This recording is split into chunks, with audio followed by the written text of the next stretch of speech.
Hi everyone, it's Martha.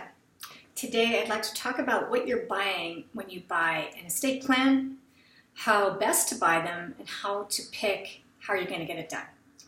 A lot of people want to know all those questions, and it's really important for you to get a lay of the land for our industry. When you are buying an estate plan and you're looking for who is going to provide it, you have some choices. You have some online providers. LegalZoom and Rocket Lawyer come to mind. And you also have estate planning attorneys in your area that you can select from. You could also just choose to use the state's default plan for you, which is embedded in every state's probate code. So I don't know if you know this, but you actually already have a plan. And you may not like it, but you do have one. So your choices are to use an online provider or to actually hire an attorney to be an advisor to you. When you're hiring an attorney, you are hiring advice, counsel, someone to lean on, and to help you really understand your legal life. If you buy your plan online, you're not going to get that. You're just going to get documents and hope that you did it right. When you're buying an estate plan from an attorney, you can expect to pay anywhere from, at the bare bottom, like $2,000. Maybe below that for a well-based plan, but for most people, where there's something at stake, they're going to want to have a little bit more involved planning. That's probably going to cost somewhere between, say, $3,000 and $6,000. It's pretty normal. When you're buying a plan like that, what you're buying is like an emergency response plan for like a municipality. So imagine your town puts together an emergency response plan. They have to pay all of those experts to figure out how all the different moving parts put together and work during a crisis. The same thing goes for an estate plan. You're paying for an expert to help you figure out what's going to happen when things go wrong.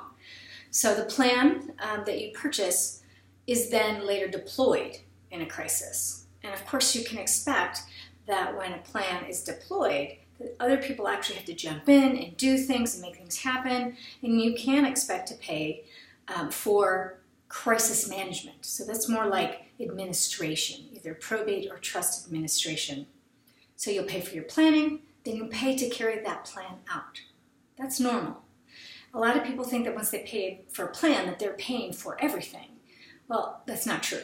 You're paying for the expertise to get it all ready to go, and then when it has to go, then very likely you would be ending up paying additional fees for attorneys and fiduciaries and people to act for you, agents, to do all that. That's normal. The other thing that I want you to know is that when you buy an estate plan, you're buying an emergency response plan where the planning horizon is 5 to 7 years. Most estate plans in America are not updated very often. In fact, the national average is 19.7 years. And I can promise you that a plan that's 19.7 years old is not going to work the way it was intended to work. It's kind of like buying a Maserati and sticking it in the garage and expecting the engine to turn over when you take it out. An estate plan is the same way. If you let something lie that long, with all the shifting laws and assets and priorities, you can expect that something's going to go wrong. So plan to buy an estate plan and update it every 5 to 7 years. If you stick with the same attorney, they're probably not going to ask you to pay a full fee every 5 to 7 years. They'll give you discounts for your longevity and your commitment to them and them to you. If you start with a new planner all the time, you're going to pay a full fee. That's normal. So when you're choosing an attorney, pick somebody that you want to hang around with. Pick somebody you like, who you can talk to, who you can be vulnerable with, and who can help counsel and advise you for a long term. So that's my advice and my sort of orientation about what you're buying when you're buying an estate plan. Good luck.